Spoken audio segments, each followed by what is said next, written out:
It is Monday, May 19th, and from WBHM News, I'm Richard Banks with today's headlines. The Trump administration claws back a $44 million grant for the Birmingham Biotech Hub. The hub, led by Birmingham-based Southern Research, focuses on drug, vaccine, and diagnostics development. The grant was meant to increase diverse representation in clinical trials and genomic data. The hub will now have to recompete for the grant.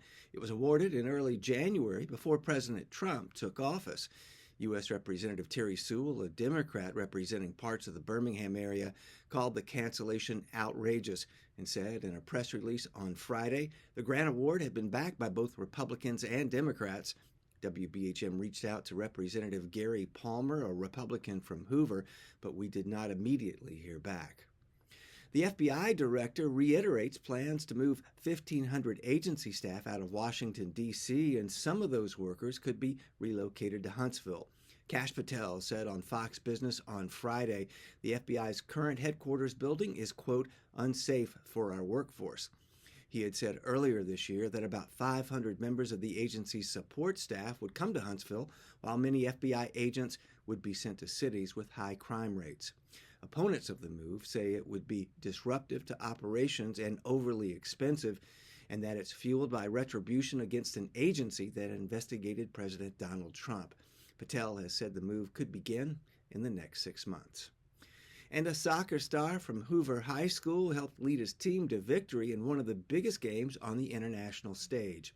Chris Richards led Crystal Palace on Saturday in the UK's FA Final Cup, and what's being called a stunning upset against soccer powerhouse Manchester United.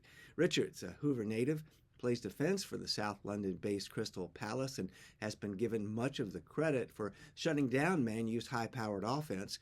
Richards is part owner of the Birmingham Legion, the Magic City's men's professional soccer team, and he's considered a key player for the U.S. men's team this summer when they play in the Gold Cup, a tournament with teams from the North, Central American, and Caribbean region.